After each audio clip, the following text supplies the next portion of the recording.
absolutely delighted. There's so many people are here to reflect on how much has been achieved over the last century and think about the future of public health.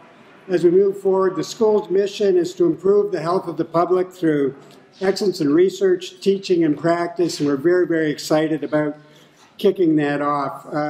Yes, the YSPH model is a great model for reaching the ripe old age of 100, especially since all the while it's been taking exquisite care of its elderly 300-year-old parent, Yale University. Let's just say your success has been happily communicable. What Winslow did is he sparked a big interest in public health at the medical school, a lot of interdisciplinary research between many of the departments at the medical school. And I can tell you that in medicine, we have been told that the future will be best if public health thrives and it makes medicine unnecessary. Thank you. Bob mentioned CEA Winslow.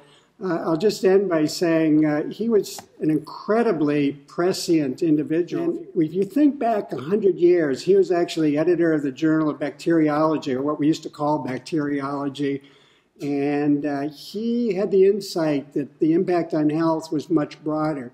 Now, to this audience, that seems like a quote-unquote no-brainer. But at the time, it was really quite revolutionary, the way he was starting to think about health, the factors that influenced on health, and then the kind of collaborations that one would need to impact on health. So I challenge you, and I challenge you to challenge me to think about 100 years from now, what are people going to look back at and say they got it right, they were forthcoming, you know, they were collaborating, they were doing things differently. And I don't know if people have a glass, but I'd like to make a toast to the next 100 years and a celebration to the school.